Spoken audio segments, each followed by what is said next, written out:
Southern Railfan is the place for amazing videos of all types of trains. Southern Railfan, subscribe today.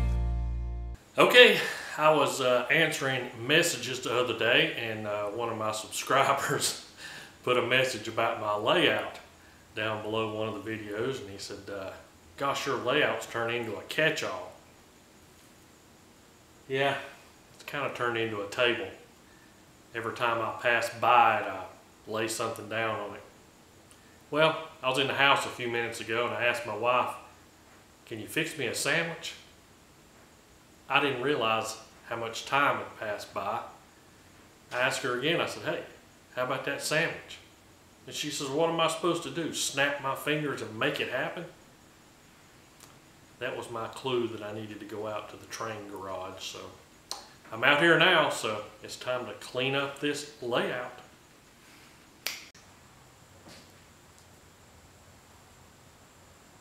Maybe it is that easy. I wonder if my wife watches these videos. Anyway, let's get to work on the layout. I need to level up a couple of places on it, and I'm going to try to get the track where it's lined up so we can make a circle all the way around and start running some trains. Let's go. Okay, all joking aside, I do have the layout completely cleaned off. Well, all but that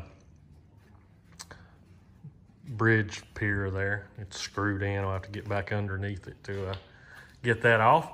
But I also took out this roundhouse and the turntable.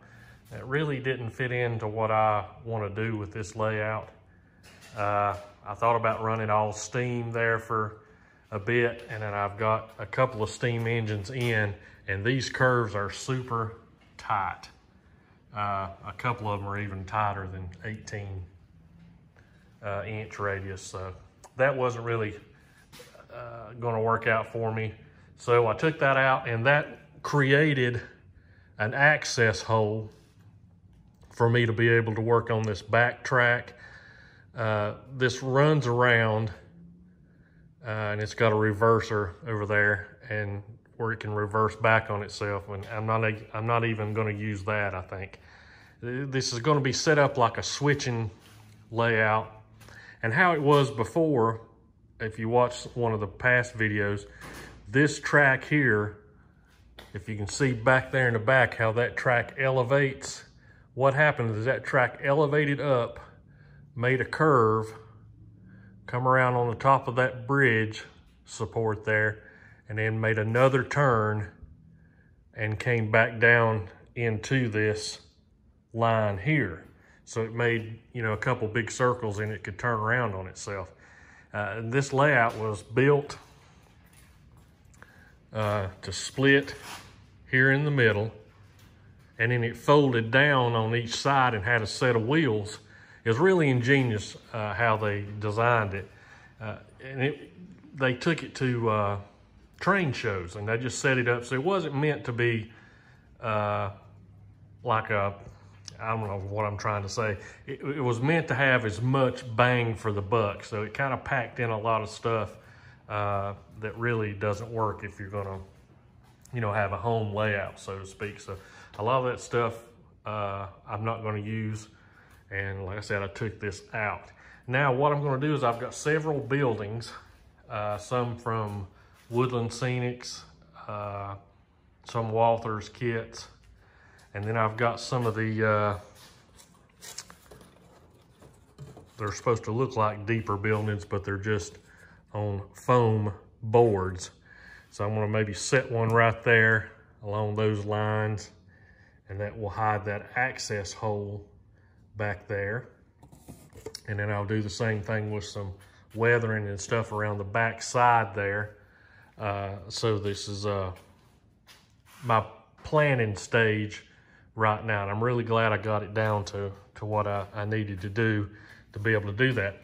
Now, the only design flaw that I seen, and it's just personal, is how they split this track here and then made these bridge sections there, if you want to call them that, fairly short. If they'd have been longer, they would have been easier to work with, but I've still got some high places there that I'm gonna have to work down because plows and other things are catching there. So I need to work those down. And this one really took a long time to get leveled up and back where it's supposed to be. And the problem is I'm gonna have to put a huge sign over here on the front of the layout that says, "Don't lean on it." My lazy friends come over and put their hands up on it and lean on it, and of course it pushes it to one side and it gets everything out of line again. So that's what I'm gonna work on now, and I'm gonna set a building up here, and so kind of give you an idea about what I've got planned in this area here. All right, I've got this building set in here. I'm not even sure who makes this building. I bought it used at a train show, I think. It's got a little area on the back for trucks to back up to, some docks. There's a chimney of some sort there. I want to modify it a little bit to make it kind of like a grain I can't even think of what I'm talking about. There's a place in Charlotte that has a mill that makes flour, and they have a lot of covered hoppers that come in and service it. They've got some really high silos out. I'll have to look at some pictures and stuff of it and see if there's really any need for that chimney back there. If not, I'll take that off. But anyway, I could have, you know, loading and unloading of the covered hoppers here, a little space on out through here to, you know, to push on the empties and make it interesting to switch there. I'll modify this. This is a cinder chute. I think that's what that was meant for on the layout. Or maybe that was what that is. Either way, one of those I'll change around and maybe put some piping into it to look like, you know, they can unload some cars out here and just have underground conveyor belt or something running in there. Then I was talking about these things. I could put that up there. I don't know if that'll sit there long enough for me to show you about what I had in mind. But anyway, you know, set that there, and it'll sit there for a second. And see, that kind of looks like a,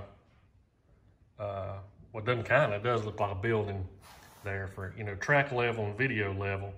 That looks pretty good. That's hiding that big hole back there. And I've got some more of these buildings. They're a little bit too big, maybe.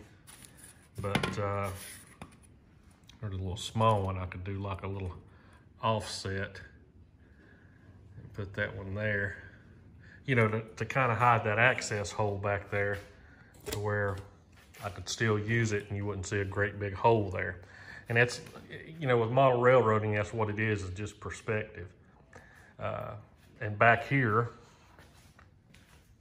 I want to take maybe one of the woodland scenic buildings I have and kind of cut the inside of it out and have it set down over this controller.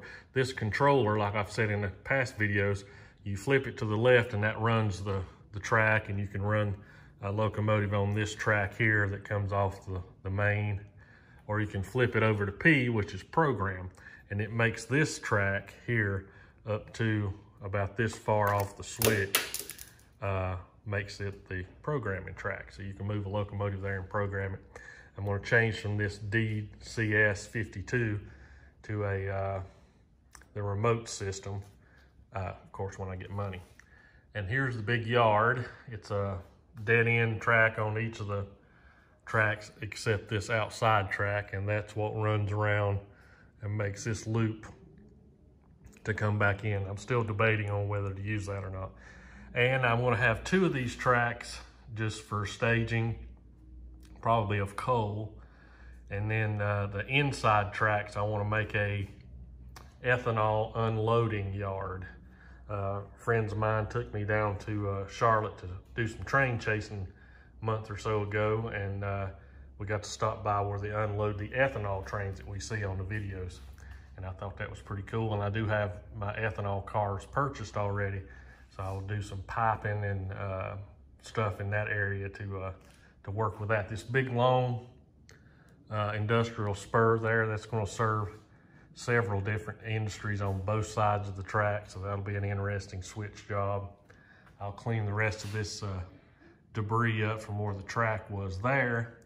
And I may widen that access hole out a little bit as I widen out. I fit in it all right now, but I fear that might change, especially after Thanksgiving. So that's where I'm at now.